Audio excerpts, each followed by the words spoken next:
Welcome to the Legacy Through Land podcast, where we're dedicated to empowering you on your journey to land ownership and management. I'm Tyler Markham, your host, and each week we'll dive deep into the world of land investing, management strategies, and the transformative experiences tied to owning your very own piece of dream dirt. With our expert guests, inspiring stories, and actionable advice, we're committed to helping you become a better land manager, hone your investing skills, and start building your family's legacy through land. Now, let's dive into this week's episode. We hope you'll enjoy. Welcome to episode 49 of the Legacy Through Land podcast. I cannot help but tell you guys how proud of my team I am to hear that we've put out 49 episodes. The goal was to do an episode a week a year ago. And when we hit episode 52, we will have done that. And I cannot take credit for that. I can't. There's so many people that help me in my land company that help us work through the podcast. Obviously, if you've ever been on, you know that Miss Cheryl Mullet will book the guests. I've got a guy who's been editing audio named Solomon. We've got David now who's editing the content, Braden who puts out short form reels. I just get to come on here and talk with people. And it's just been an enormous blessing to have the people behind me that have helped make this be what it is. But today is episode 49. If you can't tell in my voice, I am for sure sick, but I did not want to reschedule this podcast. So as they say, the show must go on. So we're going to save you any updates for kind of my world so that I can save my voice here. Today's guest is Dylon Gandee. Dylon and I just kind of met in the outdoors and met through, actually Ben Rising introduced me to Dylon first and knew Dylon through Whitetail Edge. And here we go, my coughing fits. But I'll tell you, Dylon is somebody that if you're not already watching, he's a go-getter and I have really enjoyed watching his journey. He has started his own YouTube show called The Search. And not only does he have The Search, but now he's preaching as well. And watching Dylon come to Christ and kind of getting to hear that story. I didn't I wasn't friends with Dylon prior to his salvation. Just getting to hear the story and now see just so much fruit from him. It's just really, really fulfilling. So we get into kind of everything today. We get into his season. We get into how the search happened. We get into just some good hunts that he's had and kind of where God's taken him in his life. So it's a good one. We're going to jump right in. Everybody welcome Dylon Gandee. My dude, Mr. Dylon, thank you for being on here with me, even through some technical difficulty. On your end. Sure, whatever. Thanks for having me. I appreciate it. Yeah, man, it's going to be fun. Dylon and I kind of met through Whitetail Edge days and Ben and the woods, and I got to hear your story of Jesus and kind of your salvation, and it's just never left me. So we'll get there, but I appreciate you being with me today on this rainy mid-February day. Before we jump into kind of what's keeping you busy, what's keeping you busy in the world of land and whitetails and all that stuff as we are recording, being mid-February? What's on your brain?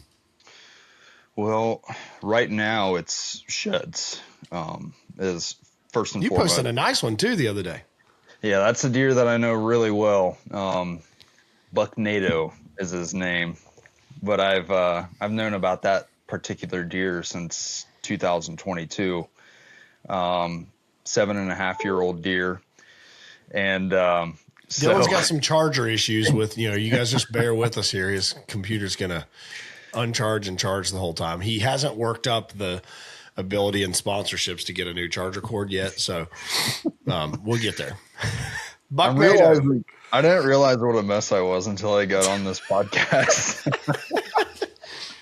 But we're going to talk about how God can clean us up at any level. He meets us where we are. So that's right. We're good.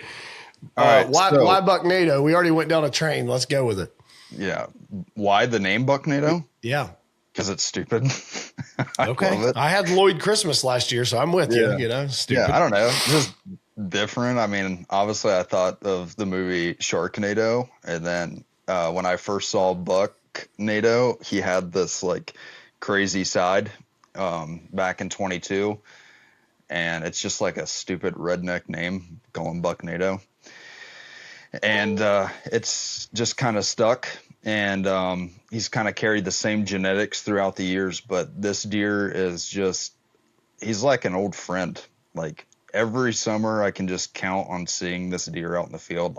I velvet scout and film a ton. It's arguably something I enjoy more than hunting itself. Is like I love a summer evening. It's just like it's almost like a version of heaven down here on earth. I love Ohio evenings. I think they are the best out in ag country. My wife and I sometimes, man, we'll just order a pizza. We'll drive around and film deer. But buck nato has always been there, like for years now. Like we can always just like I know I can drive in that area and I'm gonna find him somewhere in a bean field eating, and it's like seeing an old friend. So when the deer dies, which he's going to, it's gonna be like really bittersweet for me because in my area, the parcels are so chopped up, they're so small, and there's a ton of hunters, and it's just a matter of time. But it's kind of like an absolute miracle, one, that this buck has made it to be that old. But two, it also is like, man, this is very rare for my area to be able to build a relationship like this with a deer. And so I've been able to do that with this one particular animal. He's not a 200, never will be. He's just a mainframe 8 with some cool stuff going on, but he's super tall, giant body. But I love this deer, man. Like I just wish I could, if I could have him as a pet, I would. Like he's just awesome.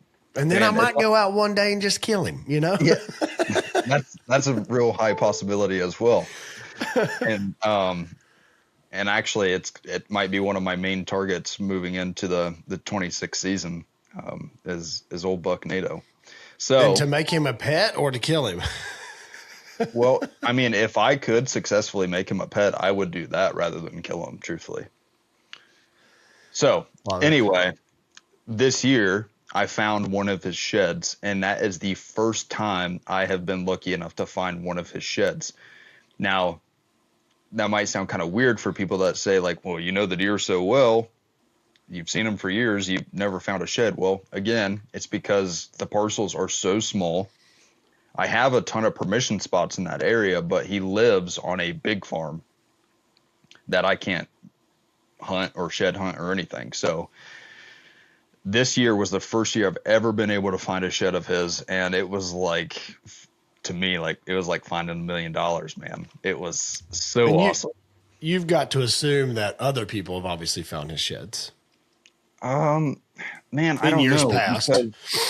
I mean, it's a real possibility, right? But the farm that he lives on, they just don't hunt it like I would. They don't run any trail cameras. They're not like serious bow hunters or anything. And I'm so sorry about this charging port. I think we should start a counter here for everybody. That's what I was getting ready to say. We'll do a giveaway if they get it right.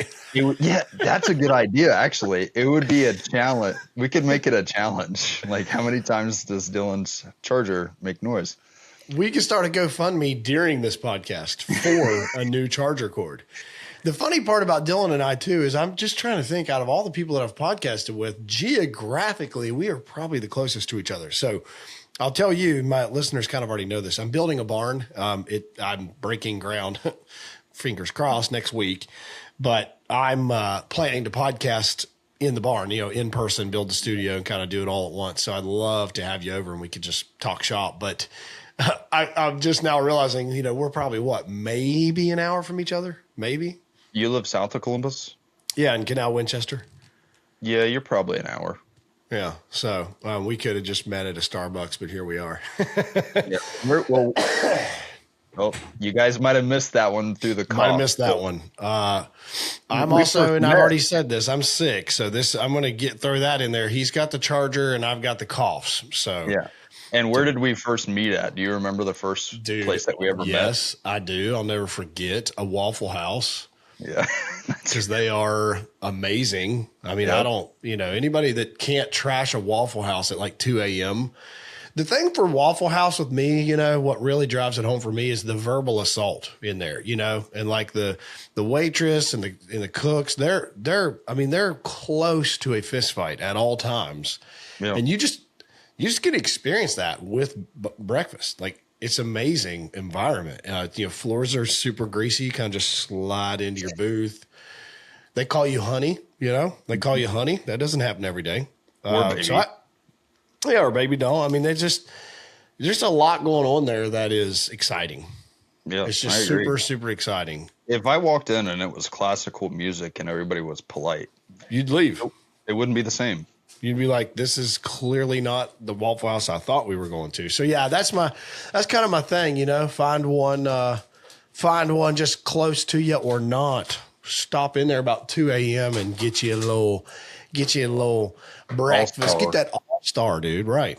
Yeah. Double scoop of butter on top of that. What? Let's just cancel this. Smothered, covered. Yep. Hash browns. Yep. Good chance the waitress's name is Rhonda or Barb. Barb would be, yeah, it's applicable. I don't know what. Okay, let's back up here. I don't know what happened just now. We blacked out. We're talking about shed hunting. That's what you're spending a lot of time with, is shed hunting. You know what I literally said? I was sipping my coffee this morning, Dylan, and I was telling my wife, of course, like, she cares. Like, you know what I haven't done yet this year? I haven't went shed hunting one time, like on purpose. I found a couple sheds just being out, but I haven't like blocked it off and just went shed hunting. I'm going next week in Illinois. So, oh, nice, buddy. There was another one. This is going to be a good giveaway. We don't know what we're giving away yet, but we are. We're giving something. It's almost like it's not excessive. It's perfect for this scenario, really. I think let's just make the most of it. I can't wait until we get into some really good topics, and then it just does it right while we're doing that. So, I want to transition for a second here. The search, Dylan. People, if you don't already know Dylan, he's been creating content since, I don't know, Dylan, when do you think you started creating content? Wow. Like just hunting content, not the search? Just any content way back. When do you think you started the journey of content? Probably like 2013. Okay. Actually, probably 2012, because I was a senior in high school. When I first tried to like start filming deer hunts.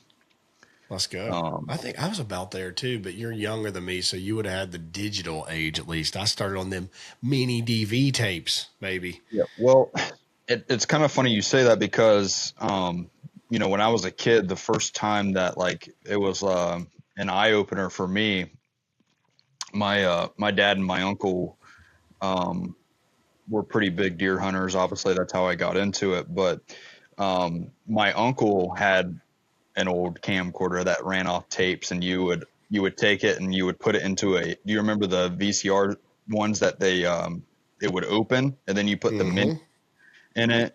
So that's what he had. And I remember that he went out one summer and he filmed these bucks in velvet out in the bean field at my grandpa's, and we put it in on the TV, and I was probably 8 years old, but I thought that was the coolest thing ever, that he went out there and done that and was able to get it on film. And really, it was like, ever since then, it was like, man, I would love to do that. Like, and it just happened. And so 2012, you know, I'm a senior in high school, and my buddy Josh has this Sony Handycam that his mom used to film his football games. And that was like the first time that we ever thought we were going to take a camera in the woods and film. And I didn't have a camera arm. And for whatever reason back then, it seemed like you couldn't really find one. I know they were around, but it was just kind of different back then, you know, on phones and internet. And so we made one out of this swing. It was one of those swings that you put a toddler in and you strap them in, but it had this framework.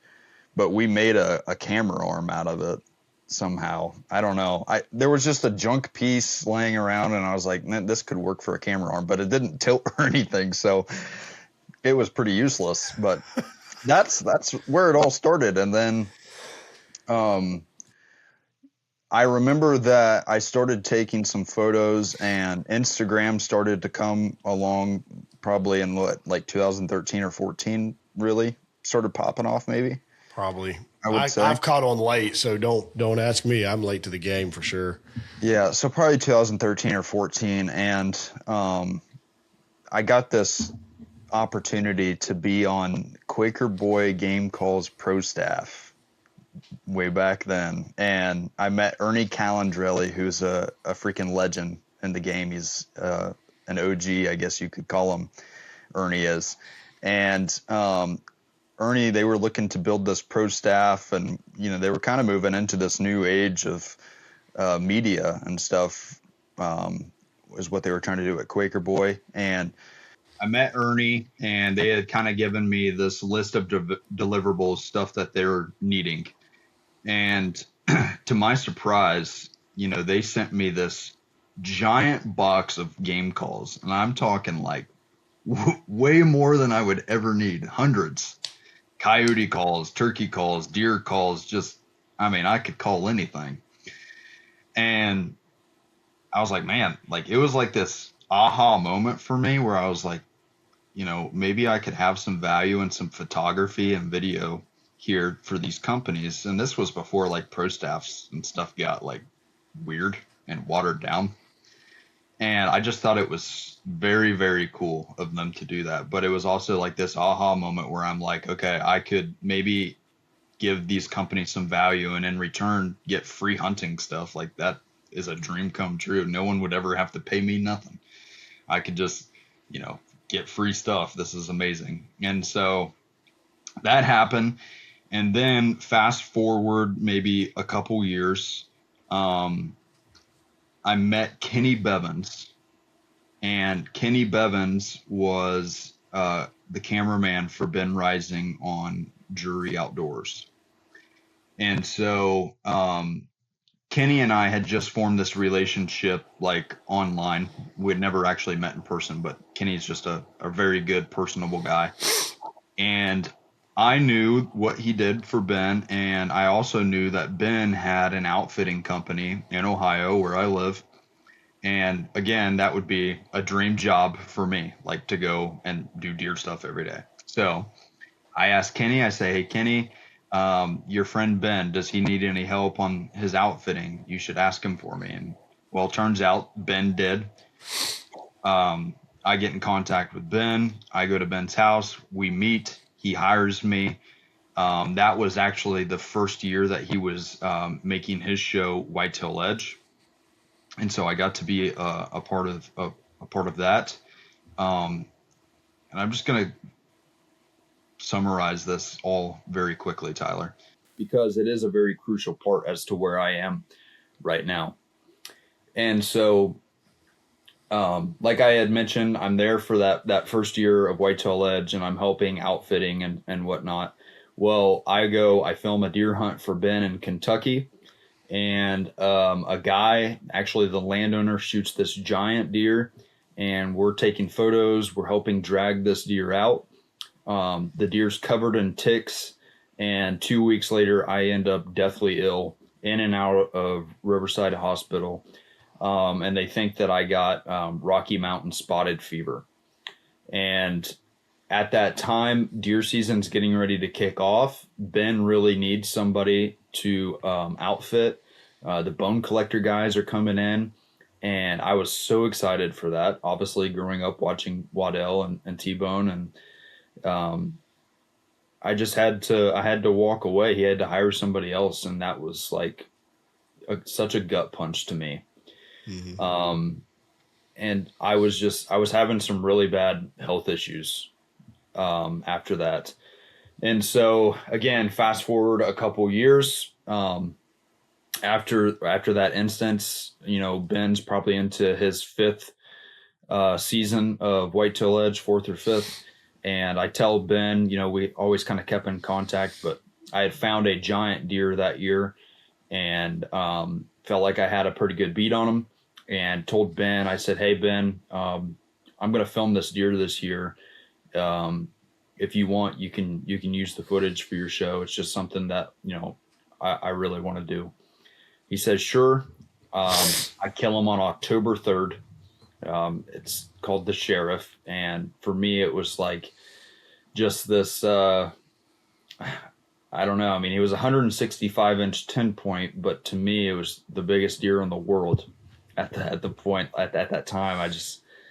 Well, anyway, the footage was excellent. I did a really good job on the storytelling, and from there, I got this bigger role at Whitetail Edge. I ended up working for Ben full time, and long story short, a couple years go by. I'm the editor and producer now of Whitetail Edge, and I get hired on at Novik's Tree Stands in a marketing position there, and a marketing sales position, and during this time, I don't know where you want, like, if this is okay, Tyler, that I just It's keep all on. gold. It's your journey. No, dude, it's 100% good. I mean, this is part of, we start with the search.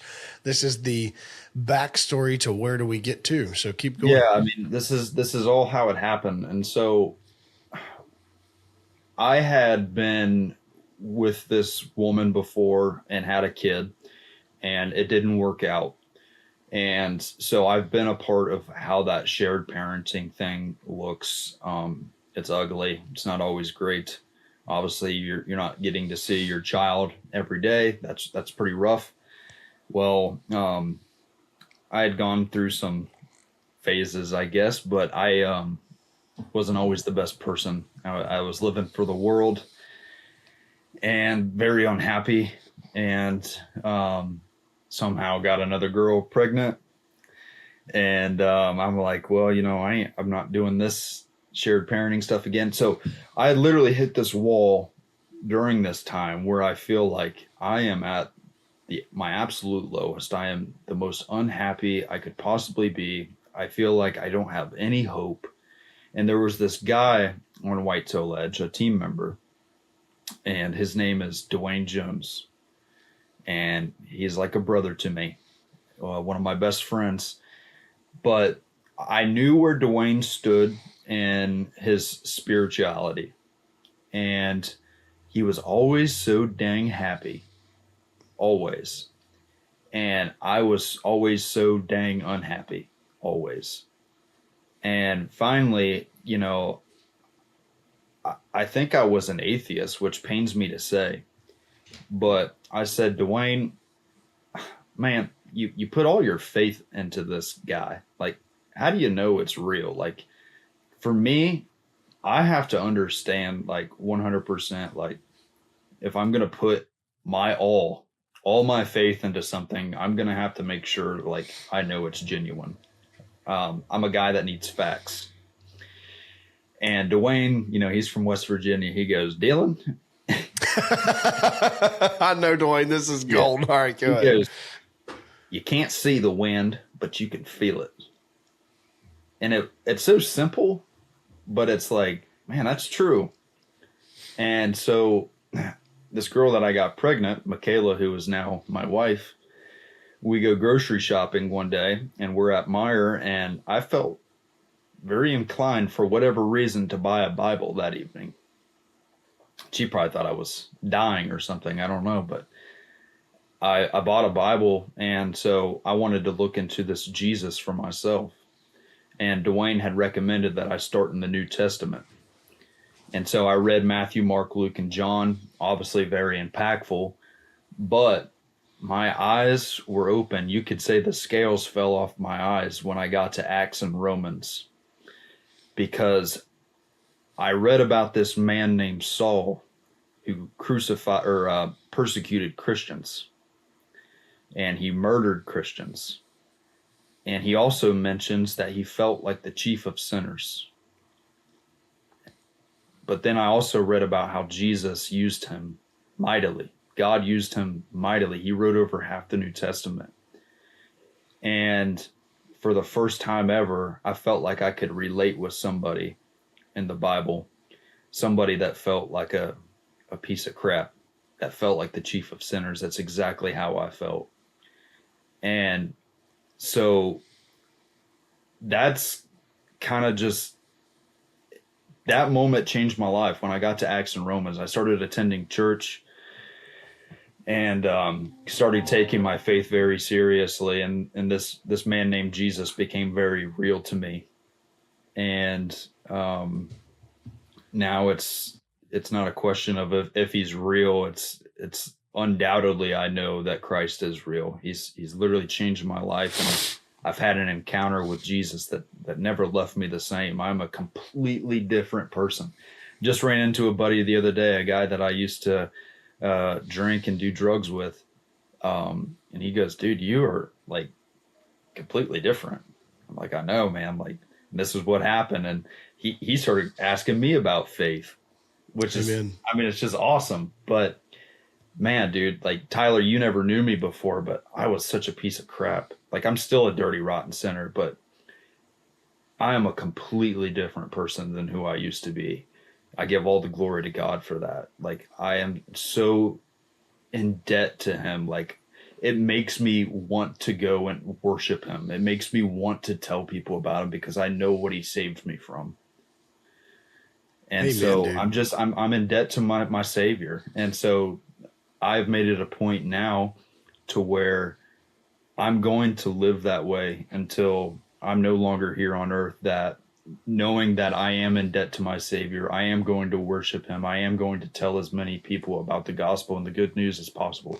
So I started going to church, and I got this feeling on my heart that God wants to just use me for more and more and more. And so I'm going around town, I'm knocking on doors, and I'm not asking for hunting permission, but I'm handing people Bibles and I'm telling them about Jesus.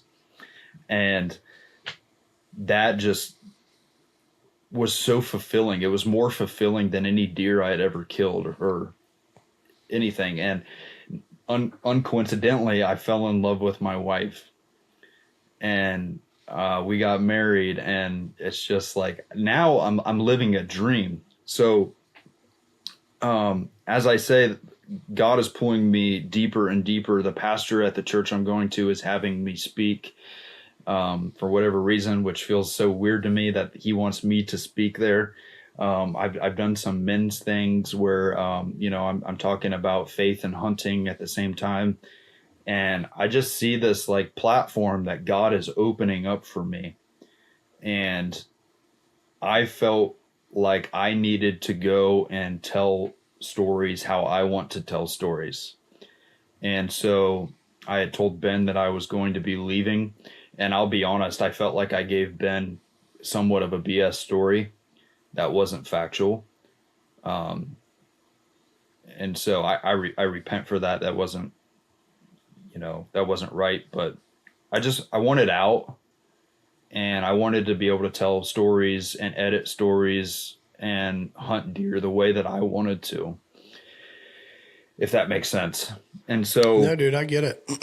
I do. And so you can hear it in your heart that you're after, dude, it's a journey, and you're after God's calling in your life. And like you've said, dude, none of us are perfect, man. It's so exhausting trying to pretend we're perfect. It's so exhausting. Yeah. Well, so I tell Ben I'm leaving, and I had this name on my mind of what my next step was going to be. And it was more so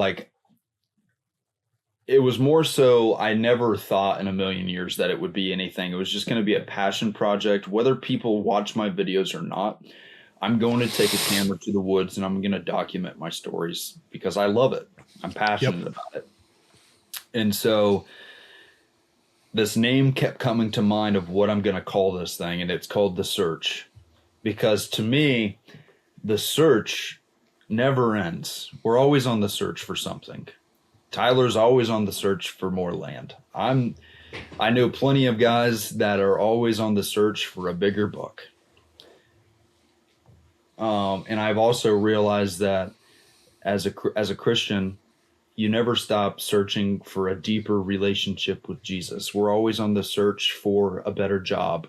We're always on the search for something, right? So there's this double meaning behind the search. A big part of how my hunting style is, I search every summer.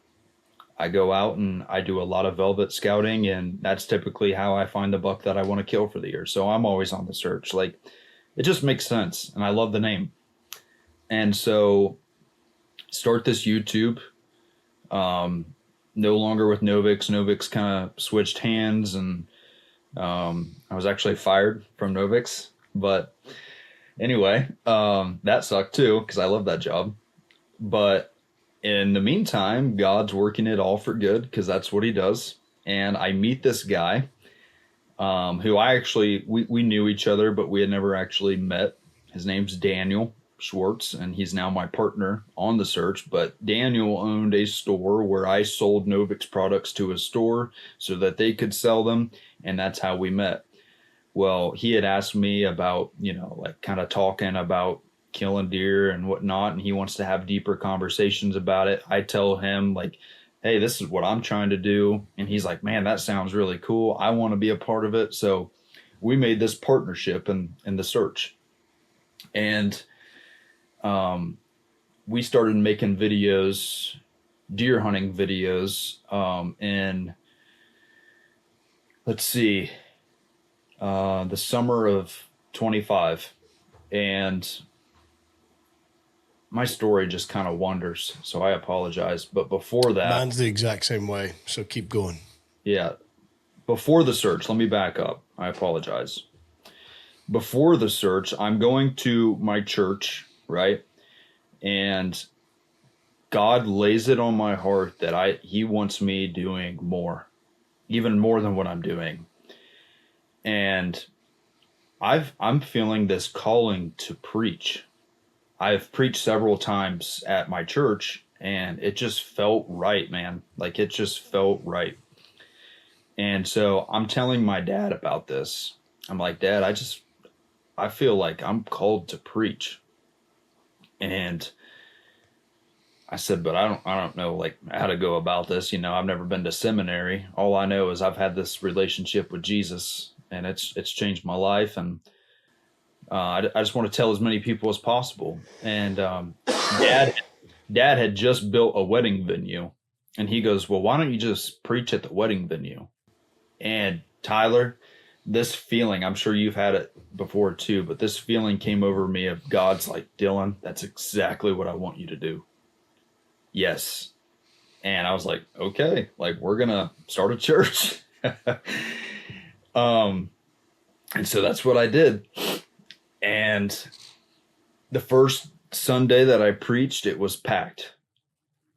Family and friends coming to support me. And as time goes on, it's dwindling. And I'm like, God, like, what is this? Like, this but is I thought not, you said, right? Yeah, like, I've watched Billy Graham. That's what I want to do. Like, I want to make heaven crowded. Uh-huh. And I just see the room dwindling and dwindling week after week, and I probably average, even now today, like around 20 people a Sunday. And so I'm like, God, this isn't what I expected. And he just laid it on my heart. It's like, Dylan, don't worry about who's here, like the quantity of, the quantity of people. Just trust me. Okay. So I quit worrying about it. Like, there were honestly Sundays, Tyler, where I felt like kind of embarrassed. Like, what is this? And he laid it on my heart, like, don't worry about the number of people that's here. I said, okay. And so I start making these search videos, and it was going to be no compromising that the gospel was going to be shared in my videos. I felt like God has given me this passion of deer hunting for a reason. He's given me some talents for a reason. And so I was going to use them to glorify his name, and I was going to have fun with it. Again, just a passion project. So I start making deer hunting videos. Our first deer hunting video got 22,000 views. I was like, wow, okay, beginner's luck. Well, then I put out another one and it does really well. I put out another one. It does extremely well. I put out another one. It explodes. And I'm like, what in the world? Well, I go to crunch my analytics for media kits this year, and I feel comfortable saying that approximately maybe at least 5 million people got to hear the gospel. You know, we got 30 million views total. Not everything had the gospel in it. All my YouTube videos did, but I'm, you know, social media and stuff like that. But I know for a fact, you know, like at least 3 to 5 million people on YouTube got to hear the gospel. And it's one of our biggest engaging comments on our videos typically is how I share the gospel at the end. And I'm just like, man, look at what God has done. And the search is so much bigger now than I ever thought it would be. And I owe it all to God. Honestly, there's no explanation as to why it's doing as good as it's doing. And so I started another series on there where I tell these big deer stories of legendary deer. I call it the Resurrection series, which is fitting because there at the end of each resurrection series, I talk about the resurrection of Christ. Some people don't like it. I would say most do, but I don't know, man. Like, so that's how I got to where I am now. And, you know, I lost my job at Novix. My partner, Daniel, owns a sporting clay complex, one of the biggest in the world. And he hired me on to be his full-time marketer. So I'm just like, that's what God can do, man. There's been so many times where I'm like, I don't know how I'm going to make it financially and support my kids. And God has found a way for me every single time. Like another opportunity, side work that I desperately needed, that I didn't even ask for. Like, he has been so gracious to me. So I guess if anybody's listening to this that hasn't, I'm telling you, I'm urging you to put your faith and your trust into Christ.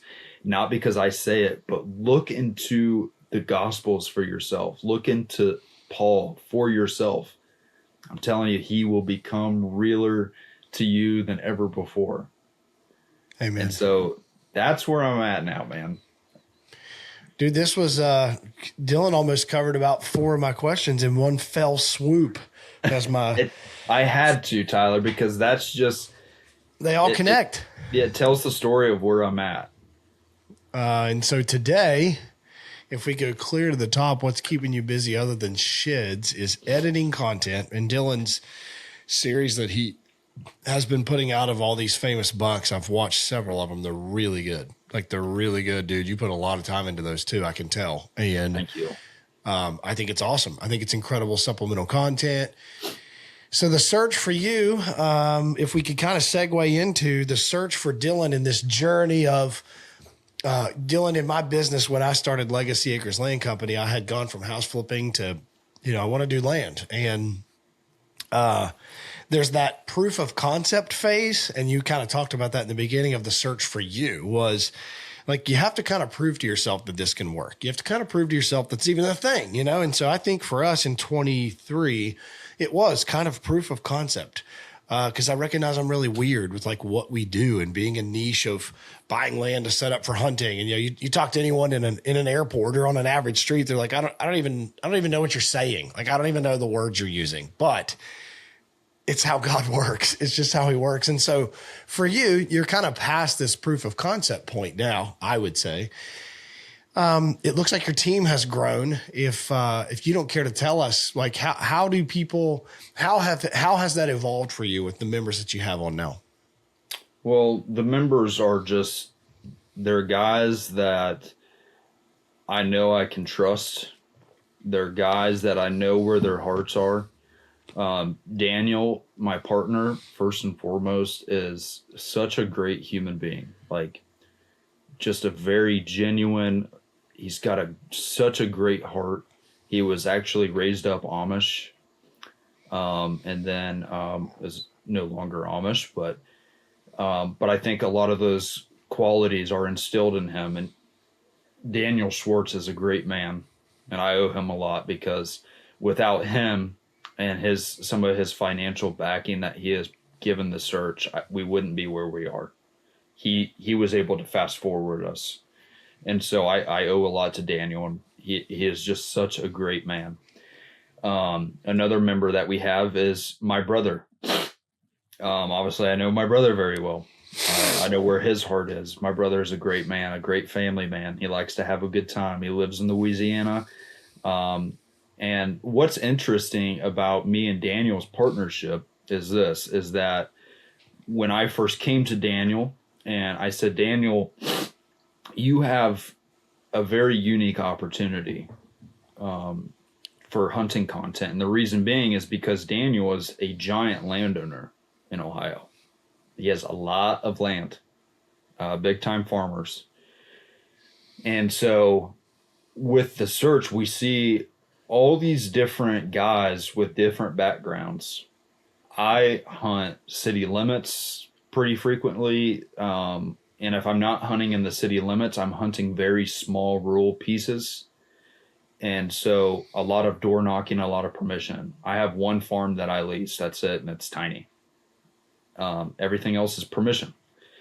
Daniel, on the other hand, has giant land where we can do food plots and we can do like land management. So he's appealing to an audience. I'm appealing to an audience. My brother's down south in Louisiana. He hunts Oklahoma. That's a different audience. He has a buddy, Cooper Hamilton, in Oklahoma, who is actually Pistol Pete for Oklahoma State University. Nice. And Cooper is just graduated college, and he is just far beyond his years. Just a very smart kid, loves Jesus with all his heart. I can tell, like, he is nothing like I was at that age. We're completely different, but he is such a good kid. And so he's in Oklahoma. He's on the team. We also have Jake Mosier, who lives here in Ohio with me and Daniel. Jake is not what I consider a big buck killer. He's just getting started. He just shot his first deer with a compound this year. And so we're getting all these different kind of stages and backgrounds, and it just makes a really cool concept, I guess. We also have Dave Stuckey, who lives down in Southern Ohio. If you know who Dave Stuckey is, Dave has killed some absolute freak deer, 230s, couple of them, giant typicals. Like, the guy is a killer. Awful on camera. Awful on camera. Big buck killer, though, man. Dave Stuckey is legit when it comes to big deer.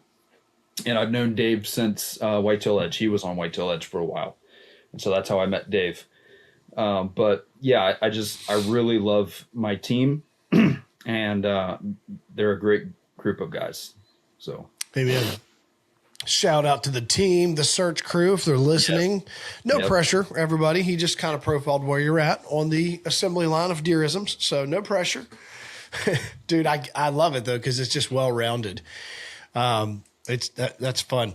This is, Dylon, your story and how it probably feels uncomfortable for you at times to say, you know, hey, this is kind of everywhere. Like, that is how God puts the pieces together. Like, that's how it works. And I never could have thought it up, man, the way he orchestrated it all. I tell people all the time, like, we're currently hiring. If you're listening to this, I'm trying to hire a farm manager. If, like, you like to work hard and run tractors and fix up food plots and you're handy with carpentry, that'd be awesome. Definitely see us. I'm looking for a farm manager. You got to live close to Lancaster, Ohio, because that's where all of our stuff is. But I tell anyone that's, like, willing to listen to me, especially if you're going to come work for me, you have to be okay with us not having it figured out. We don't have it figured out. Like, you have to be comfortable being uncomfortable. You have to understand we're on a journey. It's just like you said, the search. We are on a journey. There's never an arrival here. We don't ever arrive anywhere. We are always seeking, and we are always on the journey, and it has to be okay that it's not beautiful. It has to be okay that it's not all put together. And I kind of sense sometimes in business when people ask me, like, what about this? Well, what about this? Well, what about this? But what about this? And it's like, you people never do.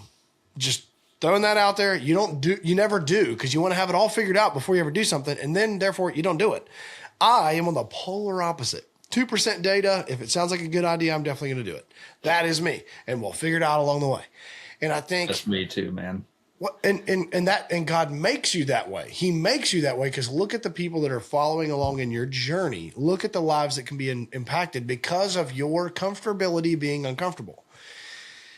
That's just how it works. It's just how it works. So shifting gears, and you sort of alluded to this, but it sounds so your hunting style, Dylon, and as I've watched kind of vicariously living through your hunting style, we know each other. We don't know each other super well, but I consider Dylon a great friend and a man of Christ and just somebody that I keep track of. So kind of frame what is your hunting style. And I want to segue into some topics that might land into what does keep you busy when you're trying to get after one. You said mostly city limits. Yeah. Well, actually, not mostly city limits. I grew up hunting rural Ohio, and, wind was an afterthought. Entry exit was an afterthought. Just when I say afterthought, I didn't even think about it. So, I had this eye-opening moment of, not hoping the deer walks by, but expecting the deer to walk by. And that changed the game for me. So, instead of 60 sits a year, I was hunting 1 to 5 sits a year. My seasons got drastically shorter because of calculated moves. And, I've learned a ton since 2020. Like I've learned so much. Each deer teaches me so much. And so I think it's unique as to where I live. And you're kind of part of that area, I would say, where you're at, is Central Ohio is very flat. Where I live in particular, like I had mentioned, a lot of the farms are broken up. So you can find 50 acres of woods, but 5 people own it. Yep. And if there are any big farms, they're spoken for. Just forget about it. I quit putting all my time into those places because it's just not going to happen. We've had leases in the past and just hoping that maybe we have 1 or 2 bucks that could be shot. And so it all kind of changed, I would say, right around 2022 in the style that I'm in now. I had a lead on a deer in a city limit that this guy had been seeing, a very good friend of mine. And never hunted city limits before until 2022. And the deer was sticking around in velvet. Got a bunch of pictures of him. And I go and I knock on these doors for permission. And I get 2 yeses.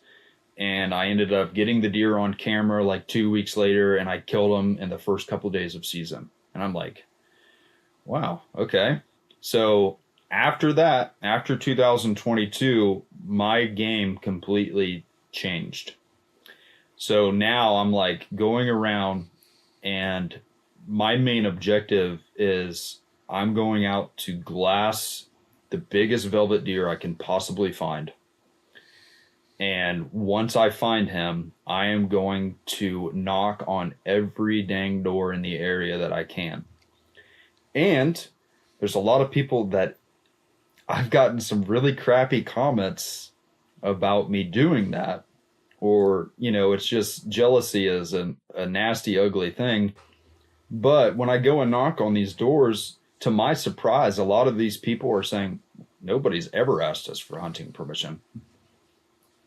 And I do. Like, I'm not afraid. I don't know. There's people that are absolutely terrified to do that. I don't know why that is, but I'm not one of them. And Dylon, if you don't care, because I love this. I'm with you. I love the door knock. You don't have to obviously give away the secret sauce, but my question would be, let's role play here. If you're going to knock on a door, it's just an average door. You're just going to knock on a door. How do you start the conversation? And are you knocking completely unsolicited, or do you send any letters? You're just showing up. No. So, and to be honest, Tyler, I don't know what the secret sauce is, but I do. And there may not be like, one, you know? Yeah. I do feel as if one of the talents that God gave me was speaking to people. But I also grew up in an area where, you know, everybody's nice. I've always been a very personal person. Even when I was a piece of crap, I still had a heart for people. It's just something God gave me. And so when I go and knock on a door, and by the way, I do not send letters because that is the easiest way to be told no. They don't have to, there's no pressure on the person. They can just toss your letter. Phone calls are the next worst thing, but I have gotten a lot of yeses over the phone. So anyway, the best method is to go and knock on their door. Let them see you, that you're not God, I hate to say this, but like a strung out person with a bunch of issues. They don't want that on their place.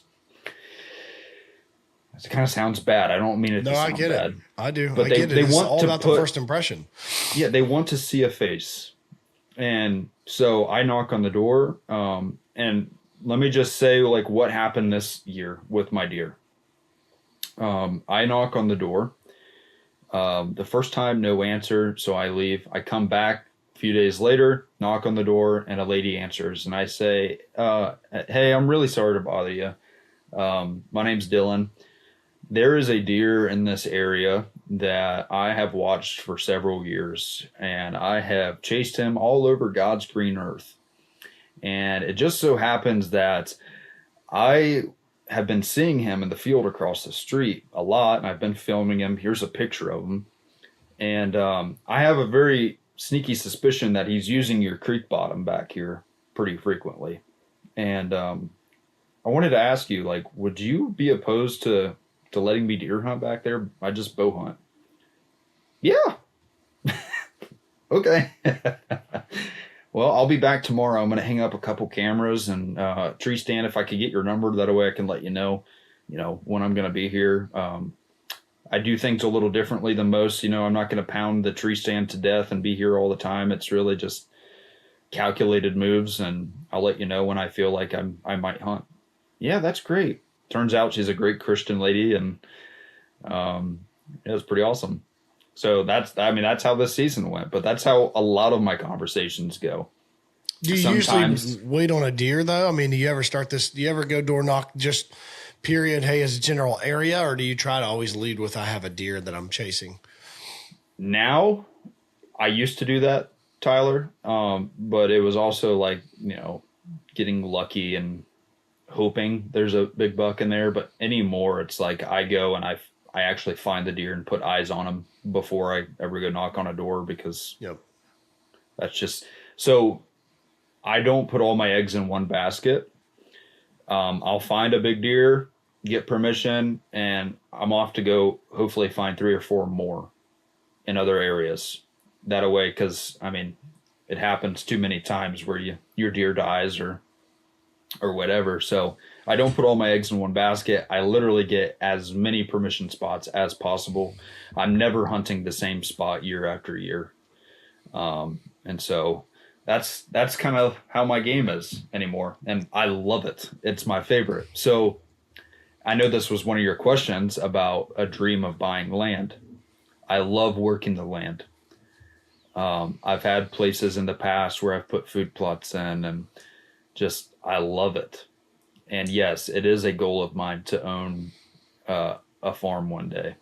However, it's like, it doesn't seem as pressing to me anymore with how my game has evolved. If that makes sense. Like, it's almost like, well, I know guys that have big farms, and we're not having the same results. I'm having better ones, and I don't own any land. Shots fired. I don't mean no, that. I get it. I know what you mean 100%.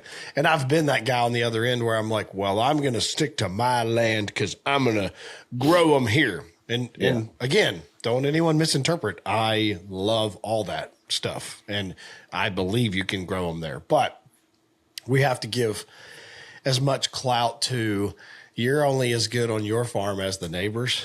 Quite often, you're only as good as what your bigger block of neighborhoods are, because these deer don't care about property lines. So they'll go wherever they're going to go. And if your neighbors are, and believe me, I talk to my neighbors. So anybody listening to this clip, one of my favorite things to do, one of my favorite habitat management plans ever is to go talk to your neighbors.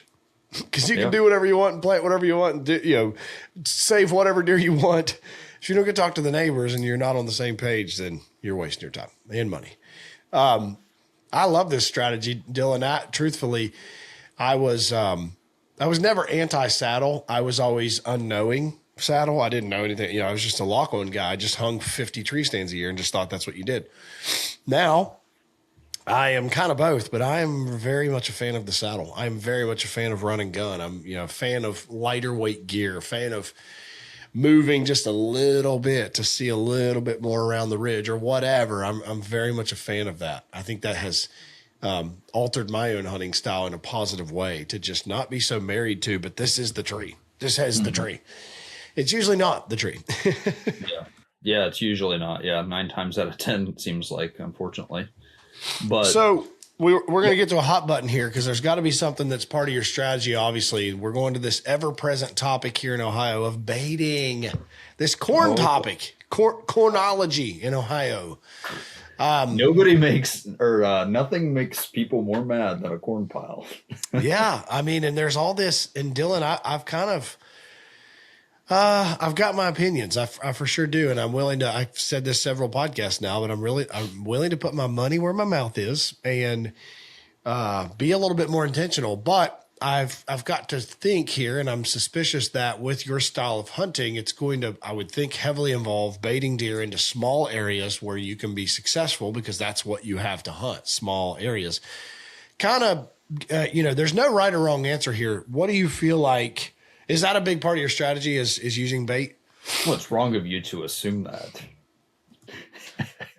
I don't even know that assume was light enough of a word, or strong enough of a word. I'm stronger than that. Yes, it's a big part of my strategy. And yes, obviously I have formed an opinion myself of what is it? Of Give baiting. It to us. And so here's your reel. You ready? My opinion of baiting is, I feel like there are a lot of butthurt landowners who are mad at guys like me. There you go. And why do you say that? I mean, dive in. Like, seriously, there's nothing to me that should feel uncomfortable about this, because it's just as much of an opinion as you have, I'm allowed to have, and so is this guy, and so is that guy. So throw your opinion into the hat here, into the ring. Why do you say it that way?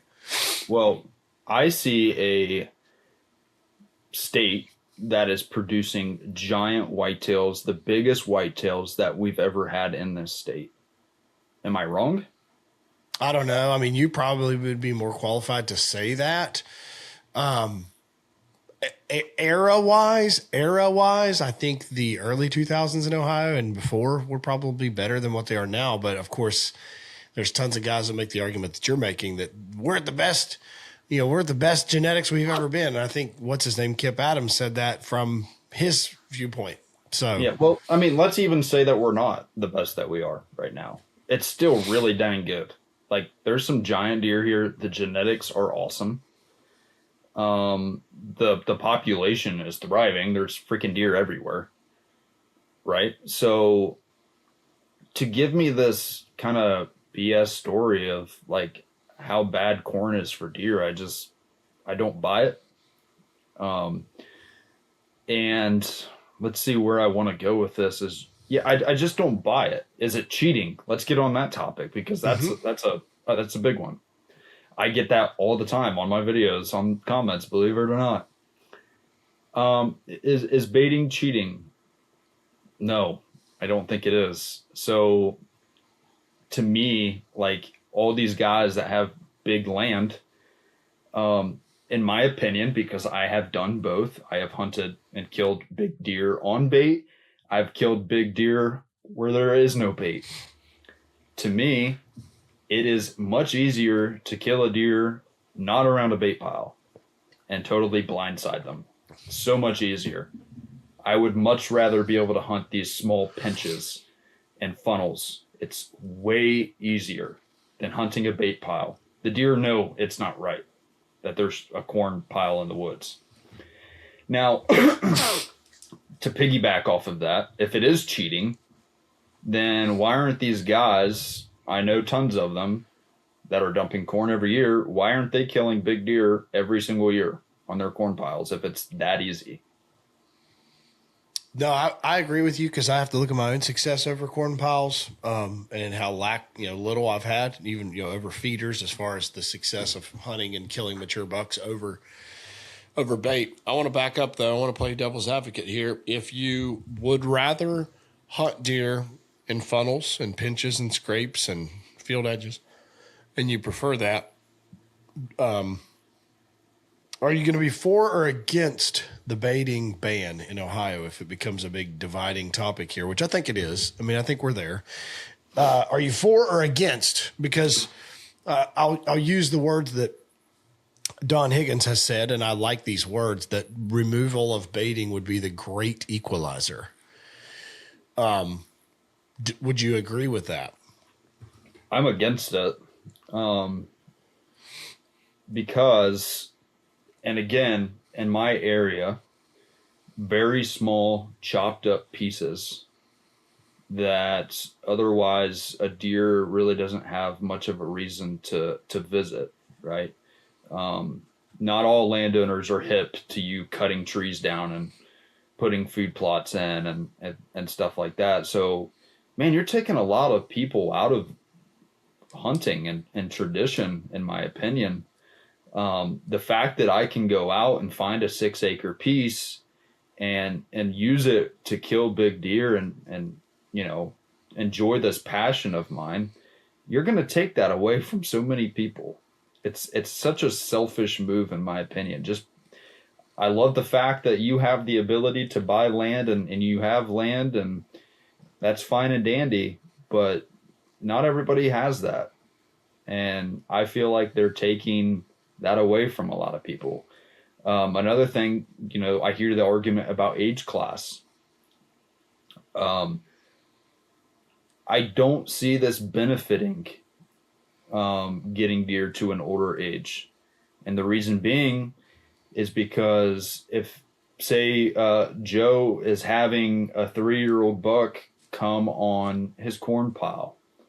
Now, yeah, there are some people that are going to whack that buck, but maybe Joe shoots that 3-year-old, and next year he's not going to shoot a 3-year-old. He wants to shoot a 4-year-old. Now, I do feel like he's going to start seeing a whole lot less deer when the corn pile's not out, and now he's going to get a little bit more desperate. And so when that 3-year-old does present a chance, he's definitely getting the whack this time. He's seeing a lot less deer. Does that make sense?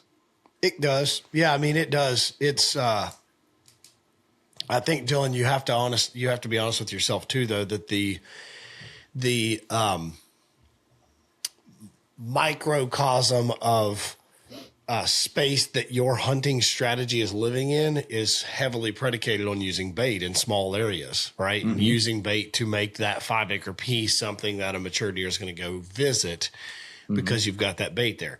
So I don't dismiss that it's probably a really big benefit to your strategy and to the urban hunting and to all the small tract hunters. I don't dismiss that. I think my main concern, and I know my main concern is I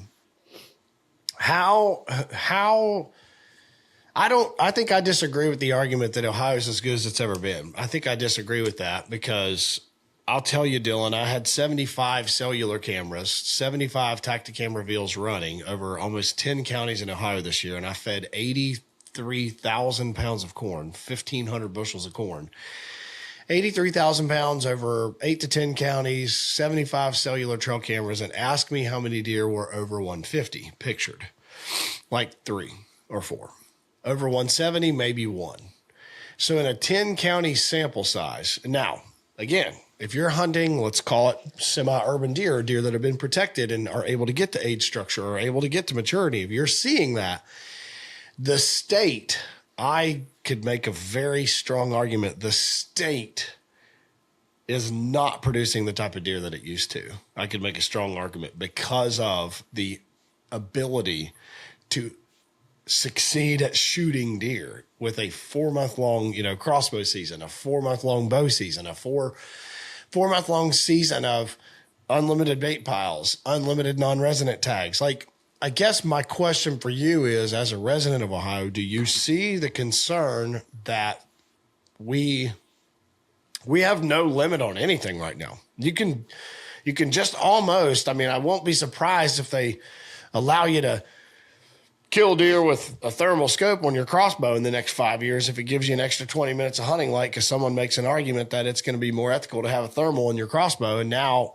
we're killing deer with a crossbow. There's this whole campus at night, I should say, to finish that whole loop. There's this whole campus of like, we've got to make it easier to kill deer because we're not killing enough deer.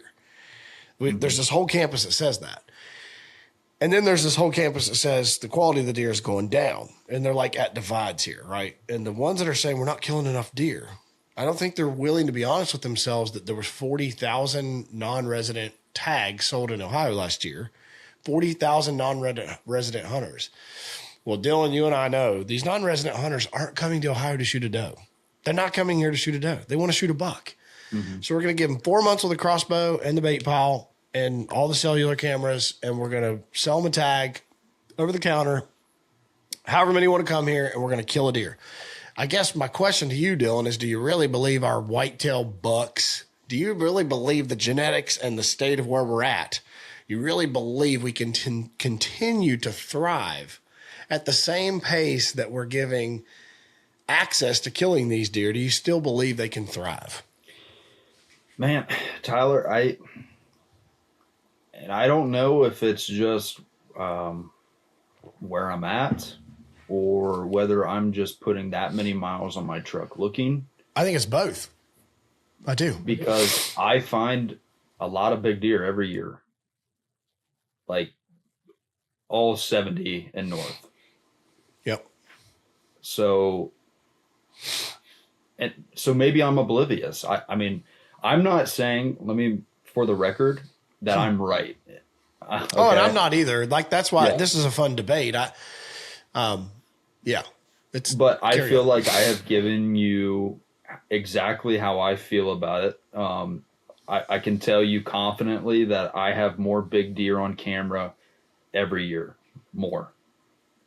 Do you think if we removed baiting, you would still be able to be successful every year? I would still find big deer. Yes.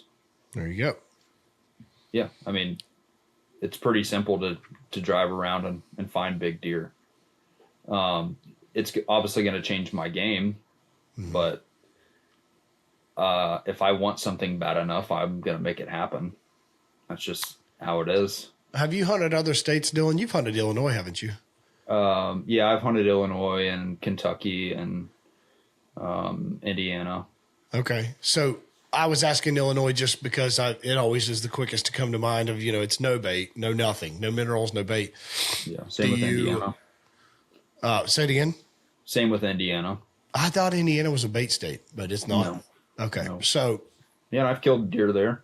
I mean, the sheriff, there was no bait around when I killed that deer. I killed a deer on November 3rd in 2021. No bait. The deer that I killed this year, no bait. I did not kill him on a bait pile. Yeah, I mean, maybe you're making your own argument. What do you mean? I mean, Dylon, you probably don't give yourself enough credit that if you're going to go find deer, you're going to chase, put miles on the truck to find deer, figure out, knock on doors to get yourself close to the deer. You're going to spend time in the stand in the right times to get access or, chances at the deer. I think I could make a stronger argument that the class of deer that Ohio could produce without bait would shock you versus bait with. Yeah, it might, I guess. I don't know, Tyler. I really killed mine don't. over bait this year too, so don't think I'm crucifying you. I had 50 to 100 pounds of corn in the corner of a food plot where I hung a tree stand because it was the only way to get this deer to come within shooting distance of where I knew to be. I killed my own deer this year over a bait. So anyone saying you're a sellout, I'll get it too. I'm going to get crucified too, because what my opinion of it is, and the effort that I have shown of 80,000+ pounds of corn fed to keep, because Dylan, in our world, this is the thing I'll say. When someone asks me about a hunting farm, guess what's the first thing they ask me? Any farm we have for sale, what's the first thing they want to know? You got any pictures? You got any pictures of big bucks? What pictures do you have? What bucks you got? What? Yeah. Oh, this is my favorite. Recently had a guy on one of our posts. Oh, great. Those are all at nighttime. What a great farm. Like literally. So we've gotten to the place where people want to immediately evaluate a farm by, oh, is there a big buck there or not? Well, then that's why I have 75 cellular cameras running with 80,000 pounds of corn being fed. One guy running full time across the state to feed and keep cameras up full time. I just fear that, like, if that's where we are, then we do have a problem. Like, we do have a problem. And then, like I said, my sample size. I mean, Dylan, I could tell you the counties. I would have no problem telling you between like Fairfield County and all the way to Meigs County and all the way east to Zanesville and to Morgan County, Monroe, everywhere. Nothing over 170 this year at all. 10 counties. Wow. Yep. And I may be terrible. Let's just throw some variables. I may be terrible at placing cameras. I may be terrible at baiting on farms that weren't even hunted that just got baited with corn on the ground. Well, I'm an example. I mean, a blind squirrel can find a nut. I mean, I wouldn't call yourself blind. Well, I'm just saying, like, I'm not this tremendous great hunter. I just feel like I've kind of fine-tuned my game and it just works. Mm-hmm. But again, like, I don't ever see anybody out glassing. Mm-hmm. One person a year, maybe. Literally. And I'm not exaggerating. One person a year, that's it. I don't see a lot of effort either. Well, you're making the point I'm making. I think if you take the variable out, I think it'd surprise you what the state could start to produce if the 3-year-olds aren't killed. I mean, I'm going to get buried. Believe me, Dylan, this is hotly, contested topic here amongst the hunting community. And I wish Mike Rex would come on with me. I'd love to have a conversation with Mike because his big thing is, like you said, you take away bait, you lose hunters. I tend to agree with, I think it was Jared on the Hunter podcast. He's like, I call BS on that. He said, 50% of the hunters that took this survey that said if we remove baiting, they would quit. He's like, 50% of them are just lying. They aren't going to quit. You might be mad for a year. You might have to change your strategy, but Dylan's not quitting. Yeah. Dylan's not going to quit. He's probably going to change the way he does things, though. I would say there probably will be people that quit. Sure. Oh, for sure. I'm with you on that. Yeah. Or don't hunt as much. But here's the thing. Like, dude, I am not – you probably never see me – well, I know you don't because I don't post it. Like, I do not go out there and picket fence for baiting, like, or complain about it all the time. I just see it. It's really this industry is sickening. Mm-hmm. Like, let me just put it bluntly. Like, this is an industry filled with the most jealousy and hate and division and hypocrisy. Like, it's a very cliquey industry. This industry sucks. Mm-hmm. It's very divided. It's awful.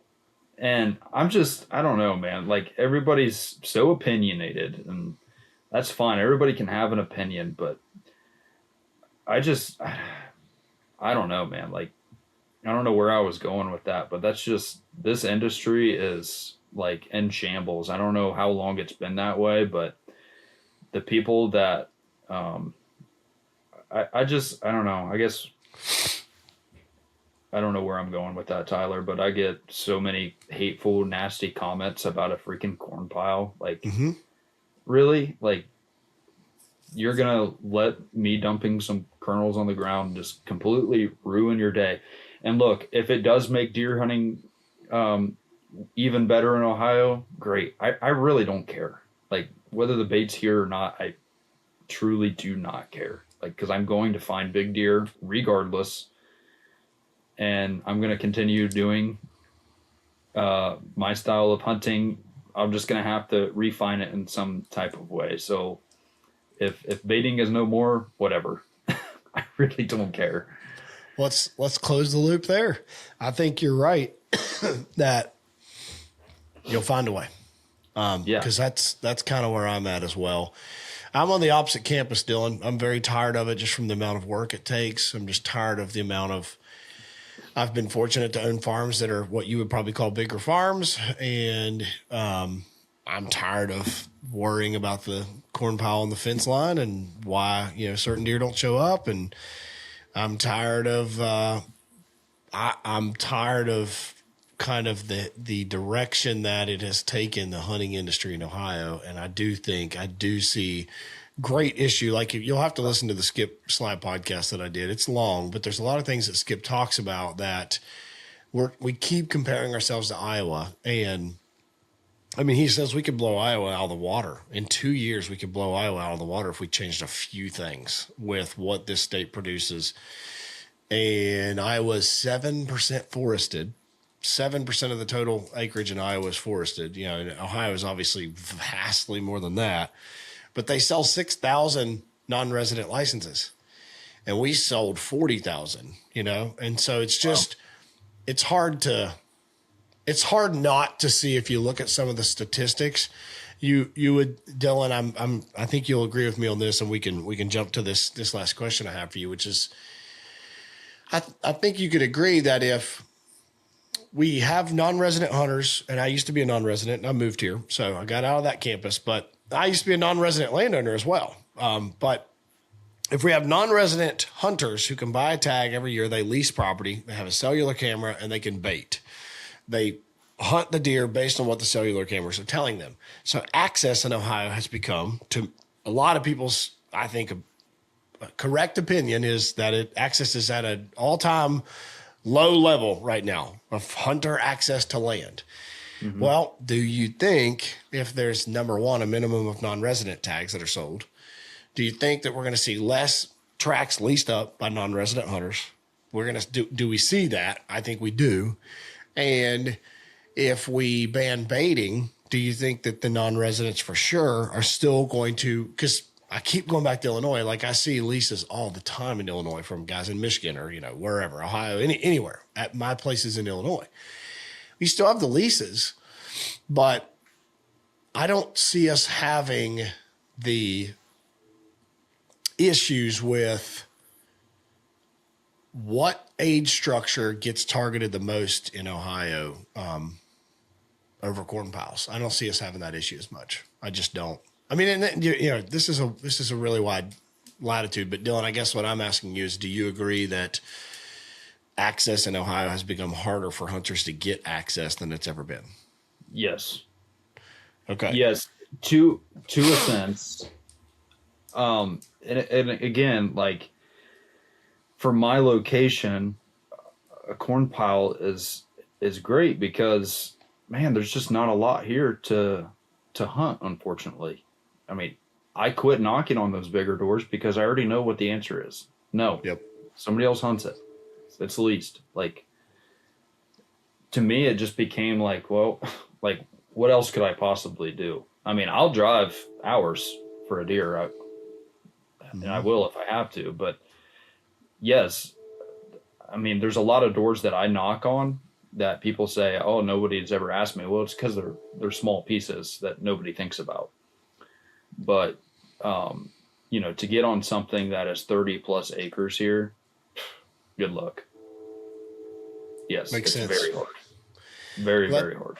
Let's jump to, if you could tell me, how was your season last year? Recap this thing for me. My season was great, man. It was the first year of the search filming.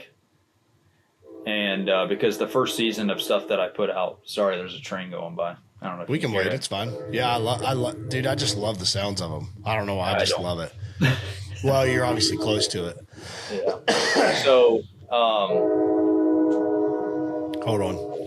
There it goes. First Everybody year just wait on the train, okay? Just wait. There's a train coming. The first year filming for the search, a lot of the stuff that I had put out was stuff that I had filmed in the past.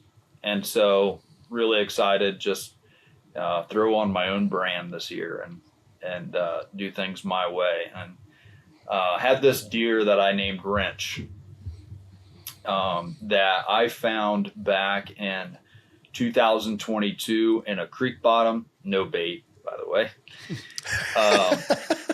He's going to caveat that on each story now. Yeah. And found him, and he looked to me to be a 3.5-year-old with 180 to 190 inch set of antlers, like just crap everywhere. Couldn't really tell because I didn't get a very good look at him. I wasn't in his core. And so that season goes by. I ended up shooting another deer that year, and I go and pull my camera at the end of the season, and it had stored back some pictures late season of that deer, and he had broken some stuff off, but he had wintered there. I was like, oh, that's great. And he's alive. Got him after season. And so the main mission in 2024 was, so actually the first year I saw him was 23. 24, the mission was, I'm going to go find Wrench. I call him Wrench because he just seemed to throw a wrench in every plan I ever had.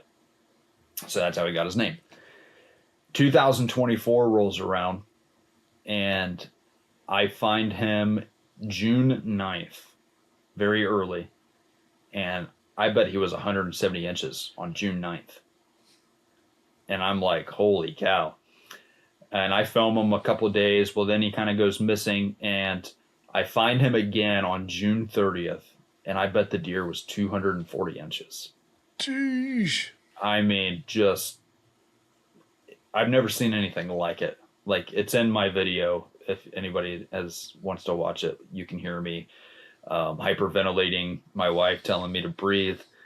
Like, it was the coolest freaking moment, I think, maybe of my hunting career, getting to film that deer. It's awesome. And so that I was all in 24 for that deer, and got a couple permission pieces, put a food plot in over on this one piece, permission piece that I got. There was this mainframe 8 that was just a big body deer, and I'd never gotten Wrench on my food plot.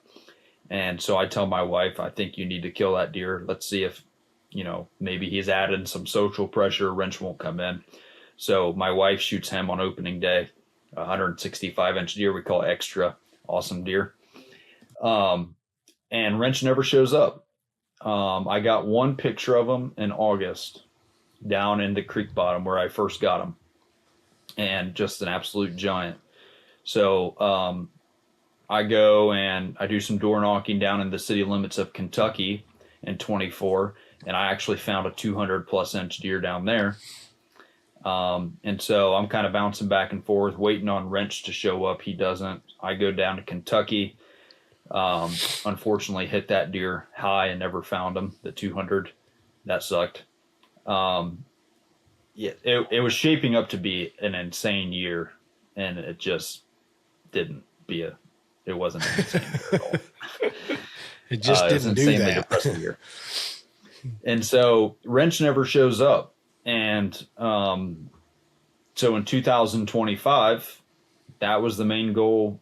I was wanting to really find that deer, and because in 24 we had that EHD, right? Was that 24? Yeah, well, we had them both, but yeah, 24 was pretty bad. For last year was Southern Ohio the worst. Yeah. So 24 is correct. 24 around my area. Mine too, Central. Deer were getting waylaid. And so I'm like, I bet he died from EHD. Like, last picture I got was August. I can't find this deer anywhere. And so 25, that was the mission. I wanted to see if he was alive. And so I'm pounding pavement, man, like all of June. I knew what he looked like last June. He was huge already. He should stick out like a sore thumb if I see him. And back up a second, Dylan. Did anyone, do you know the story of what happened with the Kentucky deer? I mean, did anyone get him, or you don't know? I have no idea, man. I shot him high and got a pass through. I knew it was high when I shot him, and the arrow looked really good. He actually bled really well. Like, I thought sure I was going to find this deer dead. I had a buddy come down from Ohio, Caleb Cox, drove all the way down from Ohio to Kentucky, got the thermal drone in the air, and we found him. And I actually got pictures of him the very next night on my camera following a doe. I'm like, he's going to live. And I never saw him again. Okay. I went down there, grid searched for him. I can't find him. Okay. Carry on. Yeah. Kodak rack. And I'm going to assume in 25 you didn't go after him? Yeah, I went down there and put cameras in hopes of finding him, and he never showed up, unfortunately. That was such a beautiful deer, too. What city limits was that? Whose backyard was that? He's right done around well, everybody. If you take a left and go down there. He's done well. He's done well so far. Yeah. I'm going to get his bait piles, folks. I may not get his GPS. I'm going to get his bait pile. Yeah. Keep going. That sucked, though. But anyway, so 25, the mission is let's find wrench. And so I'm pounding that block where I've been seeing him. I'm venturing out a little bit, different directions, just maybe he moved, and can't find him anywhere. This is all of June. And finally we get to July, and it was July 3rd of 25. We cruised the block and no sign of wrench. And I've been joking with my wife that he's dead. He's dead. Well, I turned to my wife on July 3rd as we're driving down the road, and I said, this deer's dead. Like, he's not around. But he's so big where it's like, if somebody killed him, you're going to know about it. He's a freaking monster. And so I say that, and we're driving down this road about a mile from where I was seeing him on that block. And I look over into a field, just a quick pass by, and there's a lane that goes to this bean field. And I see a group of deer out there. And I'm like, well, I'm going to turn around and glass this field and see what these deer are. And when I pull up, I look, and there's this giant out in the bean field.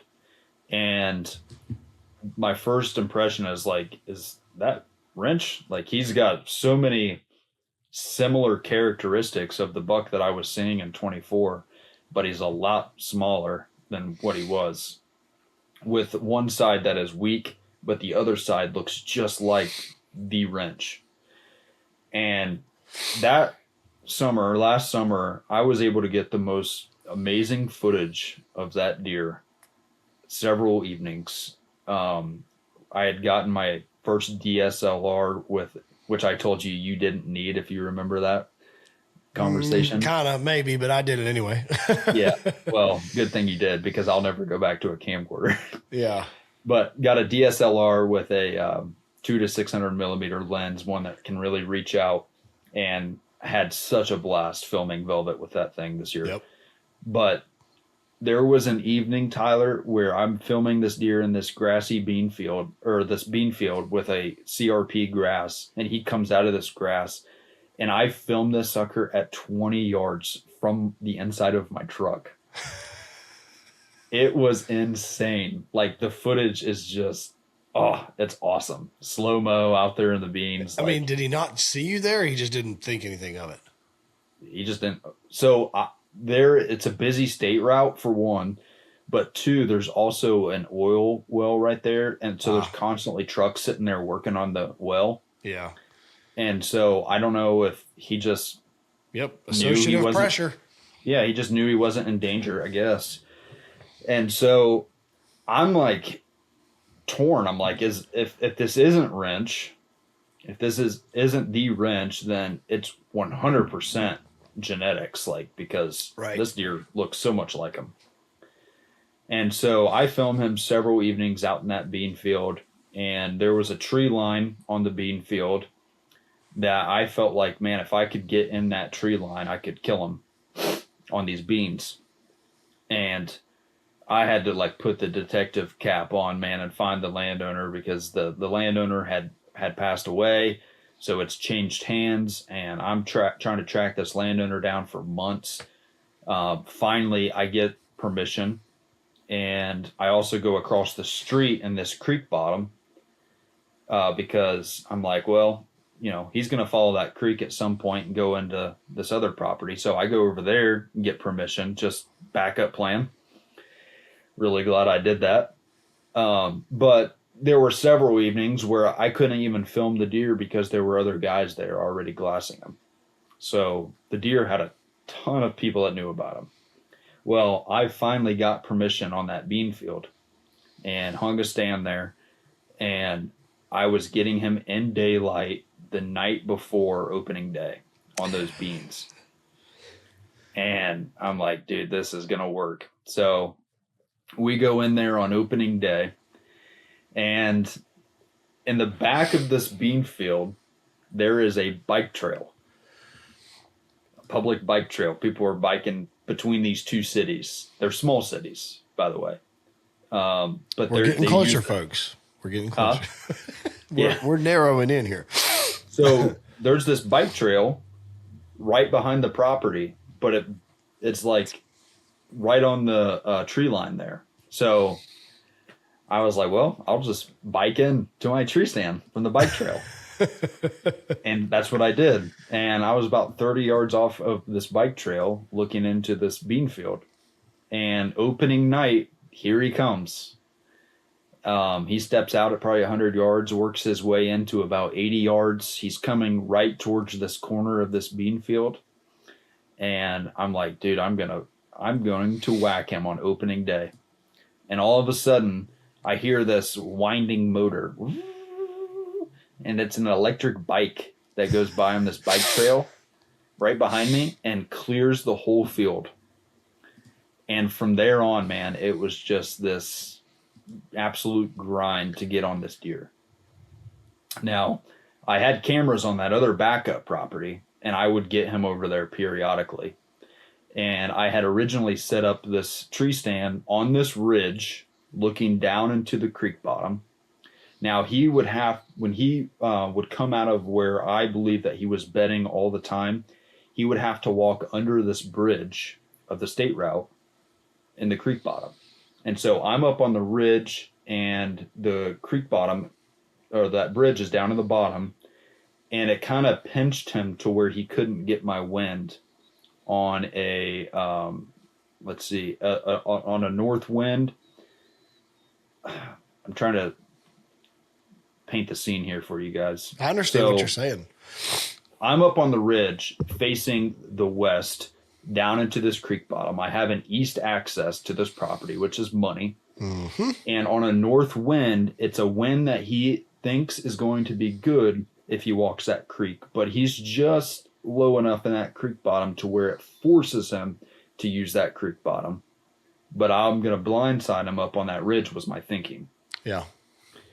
And so I start getting more pictures of him over there as the beans were picked in that field. And he completely deserted that property, even though I had some corn piles out there. So I'm in that creek bottom, and I do have feed down in the creek bottom. Well, one night, it was October 23rd. That's what it was, October 23rd. Cold front. I wasn't even going to hunt. I was going to hang at home with the family. And Michaela asked me, where are you hunting tonight? And I said, I'm not. She goes, I think he's going to walk in that creek bottom. And he's been missing for a while. And I'm like, really? Like, I'm kind of tired. She's like, no, you need to go. So I filmed this interview. I'm like, hey, just full disclosure, if this happens tonight, it's because my wife, she made me go hunt. What an awful wife, right? And so I go there and I sit expecting him to use that creek bottom because it's a smaller piece, and the landowner's house right now So when I pull in their driveway, as I mentioned, it's an east access. So the woods is to my left when I pull in the driveway. And their house is obviously along the drive. And the back of it kind of sits right on the edge of the woods. And so I'm just thinking, like, he doesn't want to get too close to their house. He's not going to get behind me on a west wind. Like, I feel very confidently he's going to use that creek bottom. Well, on October 23rd, he walks the top on a west wind and gets behind me and winds me. And I'm like, you son of a gun. And the way he acted was that he had seen me in that stand or smelled me in that stand before. And he wasn't going to go in that creek bottom without scent checking to see if I'm there. And I'm like, okay. So a week goes by, no pictures. I have a mock scrape down there that he's been tearing up in that creek bottom, no pictures. I'm like, what the heck? October 31st, I get a picture of him down in the creek bottom, but I can tell the way that he's angled, he scent checked my stand as he's coming down that hill. So I'm like, and it was daylight. And so on November 1st, I go in there with the mindset that I'm going to tear my stand down and I'm going to move it back towards the driveway. Yep. We got another west wind coming. And if he tries to scent check my stand tonight, he's in trouble. And so I get there, and the landowners are out there splitting firewood. And I'm like getting all worked up. I'm like, daggone it, he's been missing for a week. He shows up last night in daylight, and now this is what's happening. Like, I'm just angered. And so whatever, I pull down my stand. I hang it in this walnut tree. It's split. And the way that I hung was I hung off the base before the split to where I was using this split as cover, and I was basically going to stand up between the split and shoot. Yep. Mm-hmm. It was perfect. And I'm only 35, 40 yards off this busy state route too, by the way. And now I'm even much closer to the landowner's house. And so they get done splitting firewood. I'm kind of angry, just because he has been missing for a week. I know people are hunting this deer, and I just feel like my time is starting to run out on this deer. And I remember that day I had forgot something in my truck. I had to climb back down, which I hate doing that crap because I sweat so easy. I'm Ditto, dude. getting all I flustered. sweat in January. I don't ever hardly wear anything to the stand. The trail camera pictures of me going to a tree is usually not something people want to see because Yeah, me neither. I've been known to pack it hang all plenty in. of stands in my underwear. me too. Like I just get too hot. So, Yeah. carry on. And so I forgot something in my truck. I don't remember what it was, but I just remember getting so flustered. And in that moment, I felt very convicted. I'm like, because I've realized how easy we can make deer hunting an idol. And when it starts controlling your emotions like this, like, man, it's supposed to be fun. And it's controlling my emotions. It's got me angered. And I just said to myself, like, Dylan, you need to, like, take a breath here, bud. Like, you'll get in the tree when God wants you in the tree. If I'm going to kill this deer, if it's meant to be, it'll happen. And so I just had this calmness come over me, grabbed my thing out of the truck, got in the tree, and sat there. And the landowner's chickens are scratching underneath my stand. And I'm, just like kind of making fun of myself for hanging there. And vehicles are whizzing by me. And, time goes by and, probably 2 hours or so. And I rattled. It's November 1st. I waited for traffic to completely stop making noise, and I rattled. And man, it was probably 30 minutes later. I look up and there he is.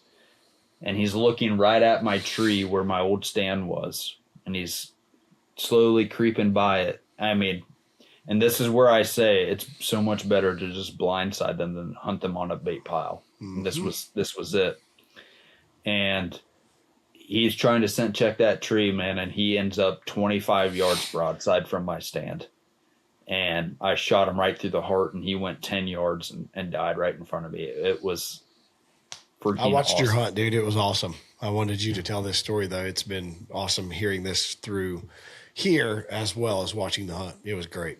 Thank you. I'm really proud of the footage, and the footage I was able to get of this deer and the story. I felt like that's what I want to do, man. Like, that's how I want my stories to be told. And it worked out perfectly, and it was awesome. And so when I gutted that deer, I found a broadhead inside of him. When I flipped him over after I shot him, I noticed that he had a wound on his shoulder. And I was like, man, that looks like a broadhead hole. And so I found about 4 or 5 inches of shaft with a broadhead broke off inside of him. And when he went missing for a week, that's where he was. He was healing, because the guy called me and told me everything about him shooting that deer. And so just crazy. That's crazy. I did have him aged, and I recently got the age back, and nobody knows this yet because I haven't put it out, but he came back as 4.5 years old. So it's not the wrench. It's not. It's not. So that's amazing. Definitely, I would say. Because I watched all your stuff, and it looks like his genetic bloodline for sure. Yeah, I would definitely say his offspring or genetic bloodline for sure, but it's not. It can't be him. That's insane, dude. I mean, first off, congrats on that success. That's awesome. Second, what a pathetic loser for shooting a 4-year-old. Yeah, I know, right? I think the deer I shot this year is going to come back as 3. Pathetic loser. Yeah, I think mine's going to come back as 3. It's a weirder story. I didn't have any history, but the neighbors all said the deer had been there for years. They had known him for years. And I thought, this deer's either ancient and he's 8, or he's really weird in the face and he's 3, because he wasn't very big bodied. And cool rack, not a huge score, but we bought a little property to build a house on. And I killed the deer on that. It was a cool story. I had my 2-year-old, 3-year-old now, 3-year-old in the blind with me, and just good times. Didn't have her in the blind when I shot him, but we were on several hunts that she had encountered him with me. So it was cool. Just cool. Cool deal. Dude, this has been good. It's been good. I have to tell you this real quick. Go ahead. I freaked out when we weighed that deer that I shot. He weighed 150 pounds with the guts in. Jeez. And I was like, oh my gosh, this is a baby. Yeah, but at that time, I mean, you got to think he's probably lost at least 30% of his weight at that point. That's what, I think he was just laid up and not doing, just not moving. And I think he lost a ton of weight, but. Yep. And who knows if he had made it even, if he'd even made it through the year with that. Well, when I cut his shoulder out to butcher him, he was all yellow. Yep. Yeah. Yep. But the crazy thing is, when I filmed that deer walking in, you would have never known he was shot a week before. Up. Yeah. Yeah, he was. They're so tough, man. They are very tough. I think that Kentucky, I think he was dying and didn't even know it, because he was it was November 10th or. Right. It's I feel sick, but I'm supposed to do this chasing thing. Yeah.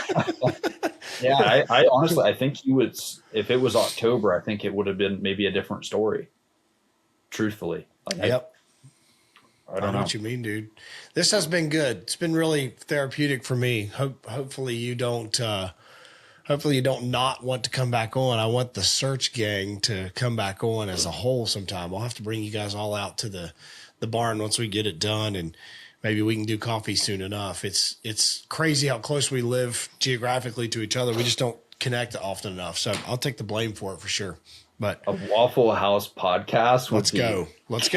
Not even a question. And you know they're going to do it. The best part about that podcast is I'll leave a mic at the cook station so we can get all the verbal assault back in there while we're on. I guarantee there's never been a podcast at a Waffle House. Say less. It's happening while we're eating All-Stars. They're not going to care. They probably won't even know it's happening. You know what I mean? They're kind of in their own world. They won't really even recognize it. Dude, this has been good. You guys, pilots? Yeah. No, we're just doing an audit on your books. It's nothing big. Oh, this has been good. Dude, I appreciate you being on. This has been kind of a fun journey through where you're at and kind of the journey to where you're at. And I have really enjoyed it. Oh, I appreciate it, man. Thank you. So for my listeners, thank you for sticking with us. And we'll see you next week on Legacy Through Land. Peace. And that's going to wrap up this week's episode. If you're finding value in this content, we'd love to hear from you. It'd mean a lot if you could share with us how this podcast is helping you on your journey and let us know of any topics you'd like us to cover in the future. Be sure to connect with us on all social platforms at Legacy Acres Land Co. and subscribe to stay updated on when new episodes drop. We hope you've enjoyed this week's episode of the Legacy Through Land podcast, and we'll see you next week.